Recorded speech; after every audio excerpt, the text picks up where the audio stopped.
Hello and welcome to the Rural Well. We are Bridget and Lauren, and we are thrilled to have you with us. Today, we want to talk about the farmer's perspective, what they hear and think when it comes to talking about mental health, the things on the farm that can affect you, and how to get some of those resources that you so much need. So we thank you for joining us today, whether you are making mashed potatoes for supper, sewing up those ripped jeans, or cleaning out the chicken coop. Thanks for being here. We had the well-being of rural areas like yours in mind when we built this episode. Lauren, what shall we talk about today? Hey, Bridget. And well, first of all, I want to welcome Sean to the show, and we'll maybe give an opportunity for Sean just to introduce himself.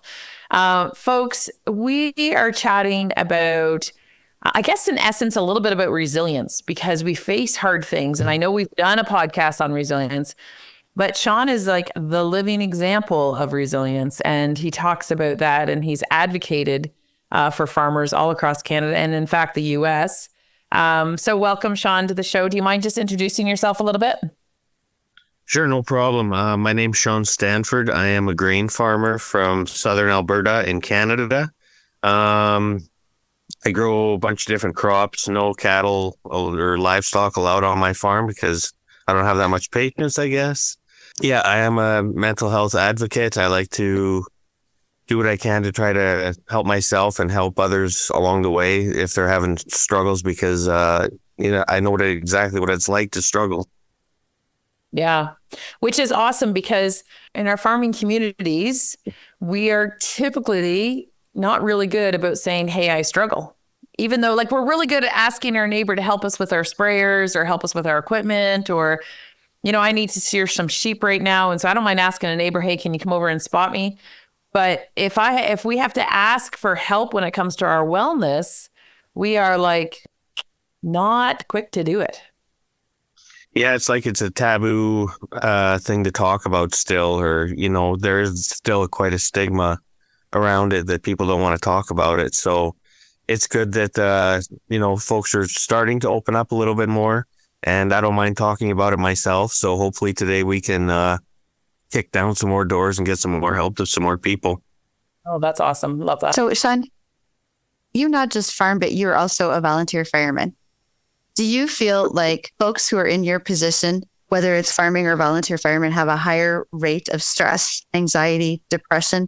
Because we know it's not just in the farming community, but do you see it across more walks of life in your interactions with others? For sure I do. It's a stressful job or, not a job, but a path that I've chosen, I guess, being a volunteer fireman. We see some pretty not good things, I guess you should say. I'm not going to say terrible things, but sometimes things don't turn out the way that you want them to when you go on certain calls and things like that. So it's stressful for sure to see things like that. And I've also dealt with some post-traumatic stress disorder from some fire calls before, back in my past. So, I've learned to deal with that and work my way through it. But yeah, being a farmer and a volunteer firefighter, they're both stressful, and it adds up pretty hard in my stress bank, I guess you could say.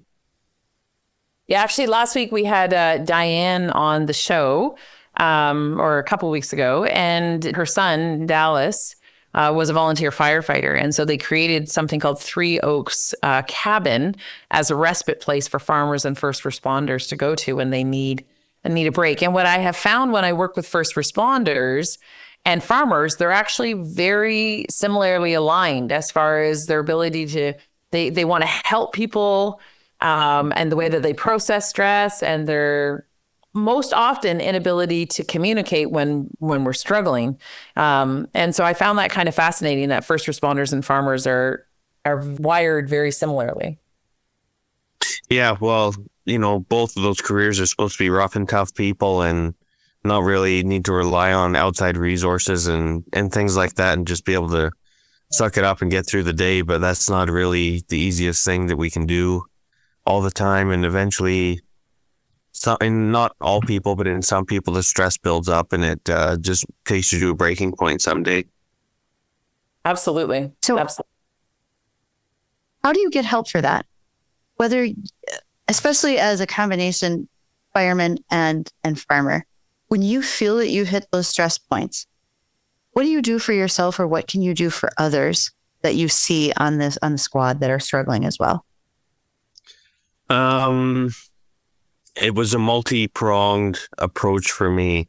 So there wasn't a one-size-fits-all kind of answer for it. So I had to get help with the fire department issues I was having. So I went to a therapist for that to talk about my issues. And he was specialized in first responders to be able to help me work through my issues I was having.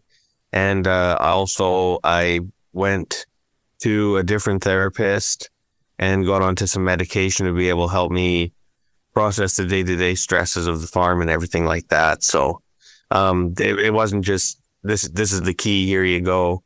I had to deal with a lot of issues and work through a lot of different steps to get to the answer I needed. Here's me asking the dumb follow-up question for both of you. There's specialized therapists for folks, first responders and otherwise? Yeah, there is. I dealt with one myself, so I know there is. Yeah, there's specialized training that we can take, and we've developed some specialized training for therapists. So that's where agriculturally informed therapy works, and to teach therapists how to work with farmers. We've also done the same for first responders, for those that are working with those at the Three Oaks cabin. So, yep, absolutely. Okay, I think that's huge, because I don't know that everybody listening would realize that there's someone who's willing to listen very specific to their situation. Well, and we face unique stressors. Farmers face unique stressors. First responders face very unique, not well understood stressors. For the most part, when there's a tragedy, like Sean talked about, we cover up a lot of those details to protect other people. But the people who have responded to those are well aware of those details. And actually, veterinarians is another group. When we have a travesty on the farm, it's the veterinarians that are called out to, put down numerous animals, such as a barn fire, which, Sean, as a first responder for fire, would also be aware of. Those are really devastating circumstances, but not very well understood by the general population as to what how the travesty that happens, or the devastation that people feel. Okay, so I agree with that. Especially, we'll have to talk one day about burnout in veterinarians, because it's bigger than one might think. Okay, as folks that are in a rural area, where do you find that help? I mean, you're close to Lethbridge, Sean, so you've got maybe a little bit more access than others. But when you've visited with folks from around the region, where do they go? Do they take the time to make the drive? Did that work for you to be able to say, I can get there from here? Or what's the hurdles of being able to get the access to care? So the way that I see it myself is the access is there and the resources are there. Just some people don't want to put in the time and the effort to be able to access them. So I was not afraid to drive as far as I needed to get to the city, to get the help that I needed. That didn't bother me at all. Some people have just as far of a drive as I do, is maybe a little longer even, but they just don't want to seem to put in the effort. They're like, oh, that's too far. I don't want to do that. I'll just deal with whatever I'm doing myself, which is not the right answer, because once you start getting the help that you need, then it's that much easier to be able to move on with the rest of your life and learn the skills and the tools to be able to deal with these things yourself. You're on a multi-generational family farm. How did the conversation go to let them know that you needed to get out for help, that you needed to get off the farm for those days, etc.? Was everyone accepting? Was there added stress because of that? What did that look like? There was for sure stress about it, like especially trying to tell it to my parents, I guess I should say, that, I needed some help and I needed to reach out and deal with some of these issues myself. We don't talk about it a whole lot. It's usually fairly business oriented at the farm whenever I'm there. Like me and my dad and my brother, we have 3 separate farms, but we all work alongside of each other and help each other out. So it's not like we rely on each other every single day, every hour of the day kind of thing, but we still all work together within the grand scheme of things. So, but yeah, they were accepting, I would say. They didn't really understand exactly what I was going through, and they didn't understand the help that I needed, but they were going along with it for me that, yeah, okay, if you need help, we'll support you however we can. And they have been, so that's been great. When you think about your farming operation with family, how important is the communication between all of you? And when you don't have communication, how much does that add to the stress and anxiety of what's happening, whether it's on your farm or across the group? Communication is probably the biggest hurdle that every farm would struggle with, I would say. So, we try to talk as much as we can all day, but sometimes something gets missed or something gets lost in translation, especially between three of us, not just two of us kind of thing. So, somebody might be working on a piece of equipment 10 miles away from where you thought they were, and you need a hand all of a sudden and you can't get a hold of them, or, it could be a million different things. But yeah, communication is huge. And we're still working on that, I guess I should say. We phone each other. We have two-way radios. We do group texts. We do as many things as we can to try to get a hold of each other all the time and keep everything going. But yeah, it can be stressful when something gets missed along the way with communication, for sure. I can imagine. I mean, you're at harvest right now, and I have no doubt that when you need a hand, it's not like you necessarily want to wait the half hour, and that probably ratchets things up on the scale of intensity quite a bit. Oh, for sure. Yeah. Like even just to get a ride to the field or move a grain auger or whatever like that. It's high stress times right now for sure. But I'm trying to keep together as good as I can and just keep moving forward, I guess you could say. So Sean, tell us about what's going on right now in Alberta. Like, there's been a lot of fires in northern Alberta. Is it still as dry as what it's been, or? It's still dry for sure. There's fire advisories and fire restrictions and a few bans in place throughout all of Alberta, in the south here too, which doesn't happen all the time. But we've had a few rain showers, like an inch of rain over the past few weeks kind of thing, which is kind of untimely for harvest, which nothing we can do about it except for complain, I guess. But it's been awful dry, and it was really hot all summer long. Like the month of July was just a cooker here. So the fire hazard is fairly high all around.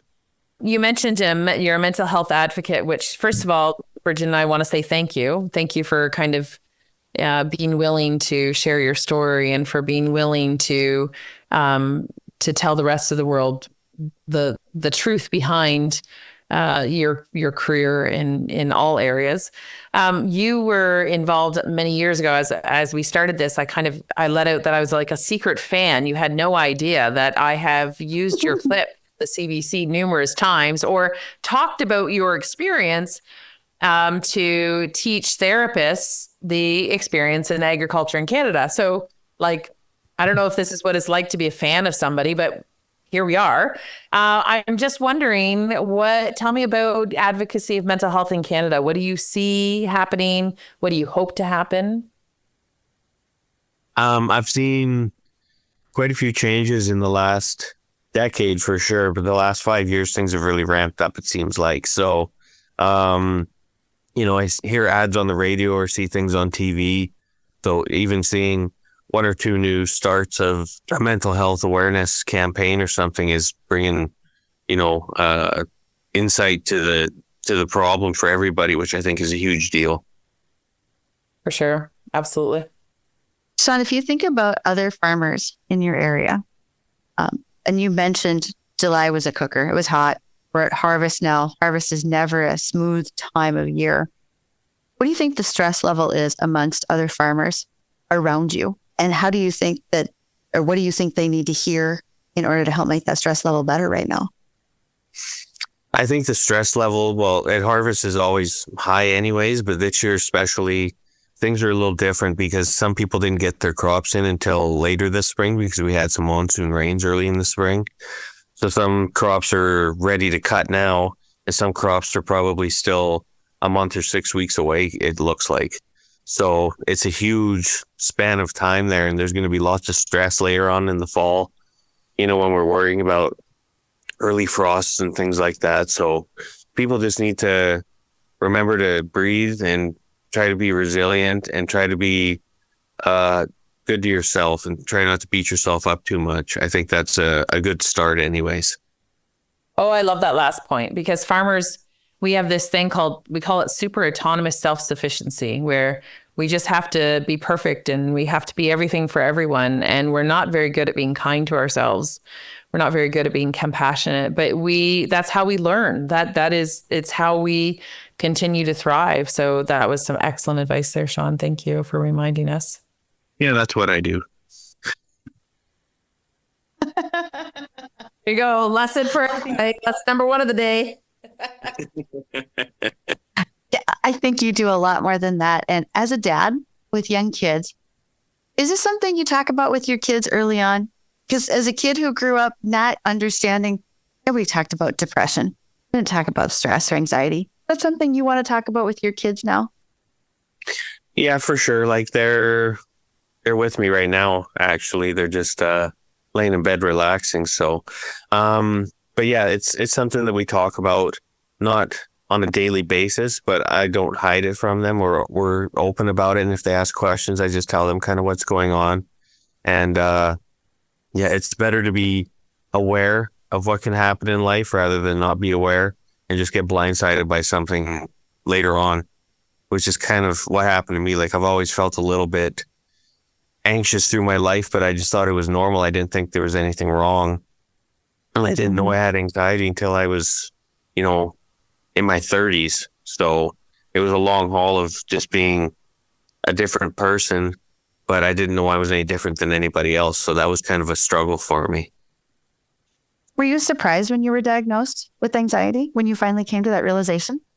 Yeah, I was. Like I said, I honestly thought that that's how everybody felt all the time, was just like this weight on their shoulders and this stress in their brain and this pain in their back and everything like this. I just thought that was normal for everybody. And then when I got diagnosed with anxiety and I took some medication and it leveled me out a little bit, I thought, well, this is how normal people live, or, others can live. It was a huge, huge mindset change for me. Sometimes what we see when we experience anxiety, and I find this in farmers a lot, is this desire to meet these unrealistic expectations. Is that part of your story? Did you have unrealistic expectations for yourself that you've now learned how to manage?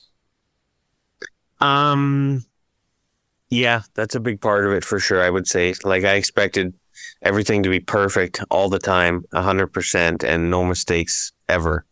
And I know now that that is totally unrealistic. So just being able to see a broader picture of life and not hyper focus on things so much and be able to expand my mind kind of thing. And yeah, it's helped a lot to not be so stressed out by knowing that I'm going to make mistakes and things are going to happen. And sometimes that's just the way it is and there's nothing you can do about it. Yeah, for sure. And I like what I hear there, that willingness to accept that willingness to accept that different expectation or that different way of seeing things. Yeah, it took a few years to get the hang of that one for sure. But now that I'm in that kind of mindset, it makes life a lot easier and the days go by a lot smoother. Mm. If you could say something if you could say one thing to another farmer who's struggling, who's listening to the podcast, what would that one thing be, Sean? The thing I always tell people when they say, I don't know where to start, I don't know where to turn, I don't know what to do, my first advice is go see your family doctor. Mm-hmm. That's where I got my start. That's where I was able to, start getting the help and get pointed in the right direction, because I had no idea where to go or where to turn or where to start.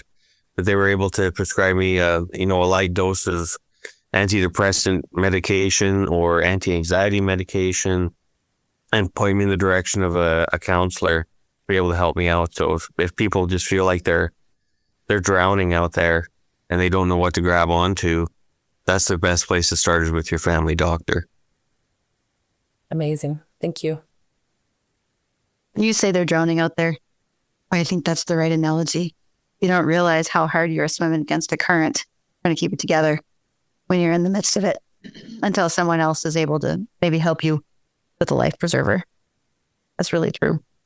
Yeah, no, it's tough for sure. Some days are better than others, like I've said, and it's not a one size fits all for everybody, but some days it just feels like you're drowning, and you just need to be able to grab onto something and pull yourself out, and that's not easy by yourself. So to ask for help, like I said, especially with your family doctor, is a great place to start. Really great place.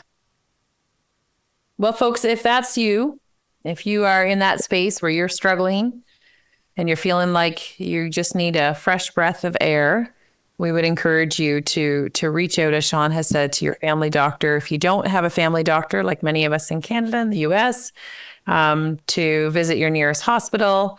You can always reach out to the local organizations in Alberta. AgNo is a great organization.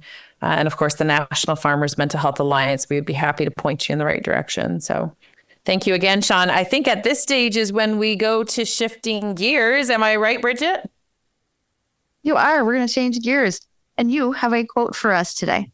All right. I do have a quote. And this quote is from somebody who I'm probably going to butcher his name. It is really challenging. I'm really good with John Smith names, but I think this is Masenobu Fukioka. I'm sorry. That's a terrible day, but I picked the quote's great, but Okay, well, I think we got as close as we're going to get. If Masenobu is listening and wants to correct me, please do so. The ultimate goal of farming is not the growing of crops, but the cultivation and perfection of human beings. So the ultimate goal of farming is not the growing of crops, but the cultivation and perfection of human beings. I like it. All right. Tell me, why do you like it, Sean? It makes you think about the bigger picture rather than hyper focusing on just the crops and trying to get them in the bin and trying to get them in the field to plant them and everything else. It makes you think about the big picture of farming, where we're trying to grow ourselves as humans at the same time where we're trying to grow crops as well. So like my kids, I try to expose them to as much farm activity as I can safely and get them to help me do some things on the farm. And I'm kind of cultivating them to be the next generation if they'd like to. So, yeah, I like the cultivation part. Yeah, I agree with you guys there. Yeah. The perfection part I struggle with, though, right? Because I feel like as farmers and first responders, quite frankly, but as farmers, we think perfection is achievable, or we think that it's an expectation.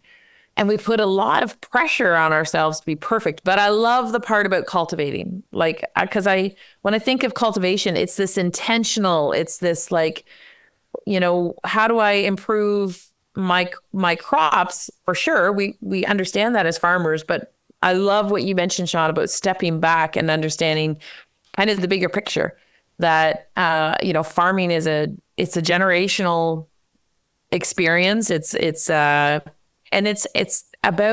bigger than agriculture. It's about creating a community where people feel safe and where people can thrive and people can ask for help when they're struggling. For sure. I agree. I think you take out the perfection. We're just trying to cultivate good humans, and none of us have to be perfect because, like Son said, when you think you have to be perfect, you carry this extra burden and weight on you that you shouldn't have to have. Well, I'm okay with us not being perfect. Absolutely. All right, kids. We like to end on something that's a little bit of fun. Kids, so have a good one.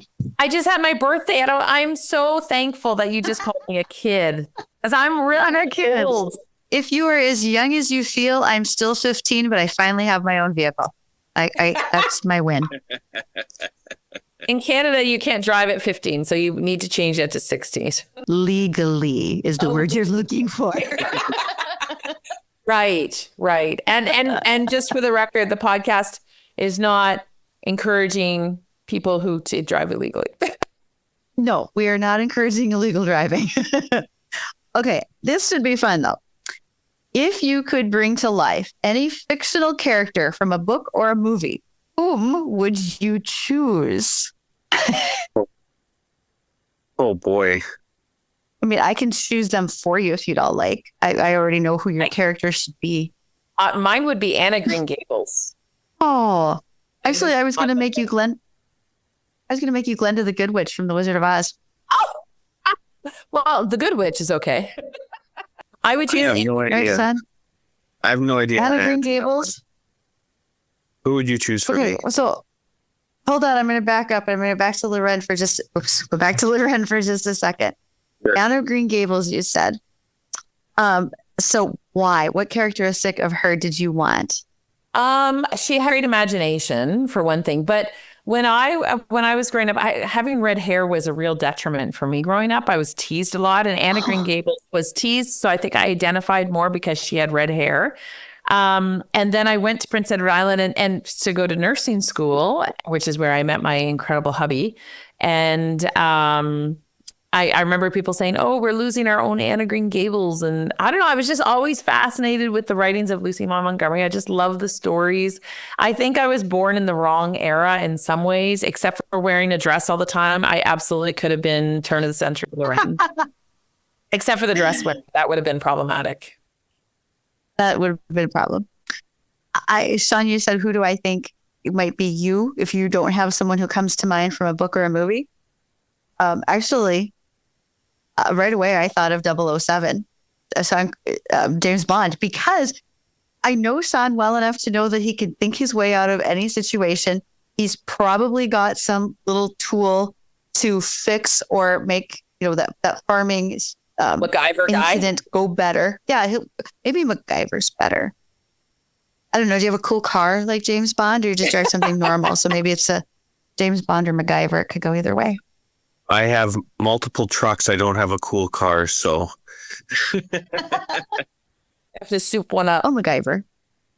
MacGyver it is. Okay, well, I could have gone with 007 being Sean Connery, because apparently that's who I'm named after, so. Oh, really? Really? Word on the street, yep. What about you, Bridget? What's yours? Mine is actually pretty easy. I would be Laura Ingalls Wilder. I would come right back. I have no problem living in a sod house. I would absolutely do it. You're right. The dress thing would be a little bit troublesome, but. Sorry, Sean, you're probably like, who cares? Very neat. Well, folks, we want to say thank you for joining us today. We greatly appreciate it. And a special thank you to Sean Stanford for being the guy who was willing to sit in with us and visit about his perspective and what's going on out in Alberta today. So thank you for that. You're welcome. Thanks for having me. It was great to talk with you ladies. And I hope people that feel like they need some help actually reach out and get the help that they need, because it's out there and it's available. You just need to have a little bit of courage and be able to step up to the plate. Great words, Sean. Thanks, everybody. We'll see you next time. Hey, folks. We are so glad that you joined us on The Rural Well, and we hope that you found a nugget of wisdom in our chat today. But listening to our podcast is a drop in the bucket if you are struggling. So we encourage you to reach out in whatever way you are able to ensure that you get the help that you need to thrive. If at any time you are in crisis and cannot keep yourself safe or your loved one safe, please call 911 or visit your nearest hospital. We are delighted that you chose to spend your time with us, and we want to hear from you. So drop us a note and be sure to tune in next time to The Rural Well, and remember, you were made to thrive.